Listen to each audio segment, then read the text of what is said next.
What's up, everybody? It's your favorite saboteur's favorite nerd, and today we are looking at the new Age Manero, who has a longer name, Special Operations Saboteur Manero, which maybe is a bit extra, but it's from New Age, and it's on loan to me from Joseph. Thanks for letting me take a look at this. He's got one other one for me to take a look at, so it's much appreciated, especially this year where the releases have been kind of relatively fewer and further between. But he does come with accessories. Let's take a look. Comes with this signature kind of blaster, sculpted well enough for being a little thing. And it's just sculpted gray plastic. As you saw in the opening footage, he holds it just fine. The gun can kind of store underneath using this little wedge there. It's not perfect, but it'll do. He also comes with this kind of signature speaker weapons. They're sculpted in purple plastic, and then this silver bit is painted on the inside. They plug into his shoulders, or you can have them removed right there. And your speakers will also plug into the side of the spoiler here, so that you can have that look. Now let's take a look at the figure. So the head, we have blue metallic paint and silver paint on the face. The head is on a little ball peg. You get a little bit back and forth, like for attitude. You get the swivel, you get a little bit up and a good bit down, actually. So that's done well enough. For the chest, there is one issue that kind of bothers me. This piece here plugs in to the top of the chest piece, and it always kind of has this little dent. It's a very small nitpick on a pretty great figure, but just as a heads up, like that I don't know why that bothers me so, but it does kind of bother me. We have the blue and red paint there, the red paint across here, the metallic headlight paint, and then the grill is painted. All looks fantastic. We have the gray plastic here, and then the white plastic. It's good breakup. The paint down this. It's a lot of detail and a lot of attention to detail in a very small figure. So we have a butterfly joint at the shoulder on a hinge or a swivel right here, and then we have the shoulders themselves, which are on ball pegs that can get you all the way up, well, 90 degrees anyway, and then around, no issues. So that's done well. Bicep swivel is on the ball peg that makes up the elbow. The elbow itself is double jointed at the ball peg, and then an additional hinge right at the bicep, and then the wrist swivel as well. So the arm is pretty much perfectly articulated. We have a waist swivel, and then we have an ab crunch. So that pretty much checks every box. And then we have the hips, which are T-jointed ball joints. You get the full Van Damme, you get the full Monty, and we have some paint apps on the upper hip. Where this is connected, the cut joint provides a thigh swivel, so that's done well as well. Nothing really is provided by the ball peg, so that's a good thing that they included the separate one. We have a single hinge knee. No, it's double. It's just slightly, but it is there, and that gets you 90 degrees, so no issues. For the deco, we have tons of paint down here on the wheels. Most of it is for the car detailings, but it all comes through nicely. For the ankles, you get a tilt down. You get an additional toe hinge. You don't get a tilt up, but you do get a pretty great rocker.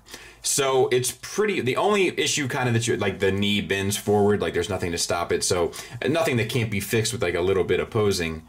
But I mean, it's pretty much, it's pretty much perfect. Size comparison wise, you guys know I don't have many legends, but here's a look at two legends I do have and a smaller figure. So hopefully that gives you some sort of idea as to scale. If not, my apologies. All right, so let's get him transformed. Flip the hood up. This latch in here, I've already disconnected it. It can be a bit of a burden, but it is possible. And then flip these two tire pieces out. You have to disconnect the chest here, and then straighten this gray piece out and then fold it back.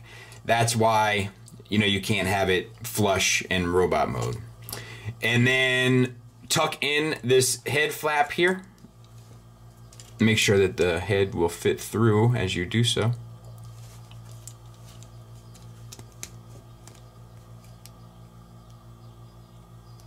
There we go.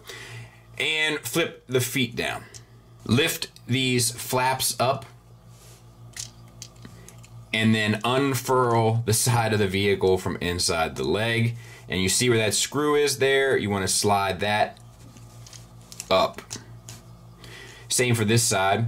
We're just going to unfurl the side vehicle here and then slide that up. Then bring the arms underneath and bring them together, and you want to have them so the double jointed elbow will go back to the rear of the vehicle, and the flat part of the hand will face out. So if you bring it up and then adjust so that the hand is facing out, and then you can tuck this in, and it might even be interesting to check and see, but there it is. So we're gonna do the same on the other side just to see if it'd be easier to do it from out here. Let's see.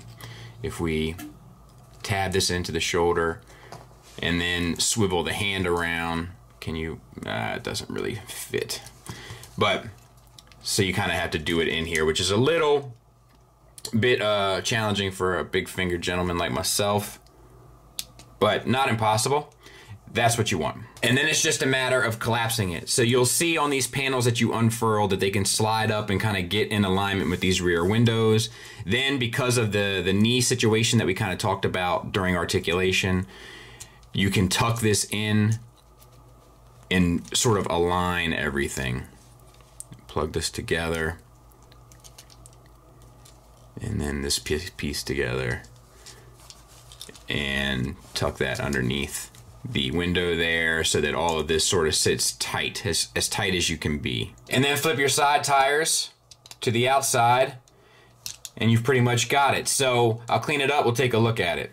And there it is, and it's pretty cool. It's a little bit troublesome to kind of get all of this lined up here in the back, but look at all the paint details. The 4 is all white plastic, but the stripe around it is all paint, and then the stripes there on the rear of it, the front bumper details, and the 4 on the side still come through, the little black and silver accents. Rolls like a champ. Pretty clean underneath. Really, I mean, it's a fantastic offering. Not for nothing. Size comparison wise, there it is with Tiger Tracks. Negatives wise, I don't have too much to say. I could be really nitpicky and say I think there's a bit of a tolerance issue on this one flap that forms the second half of the knee joint. And I could say that I'm not particularly crazy about this overlap bump there, but that's, I mean, I think we'd all agree that's being fairly nitpicky. There's really just not a whole lot of bad things to talk about regarding this guy. Plenty of positives though, plenty of paint, and it looks good. Articulation's pretty much perfect. I think I said I had a double jointed elbow, but it doesn't really work, like, cause it's like more so out to the side, so I guess I had to withdraw that. But for the most part, I mean, you know, butterfly joints, ab crunches, like ankle rockers, ankle tilts, like this thing is really, really, really well done. It's a bit of a bummer that it's like a whole new scale, you know, which we've kind of talked about before. But if you were looking to go with one company and one scale, this will work perfectly. It's a great little jazz, and it's moderately priced. So thanks for listening, thanks for watching, until next time, take care.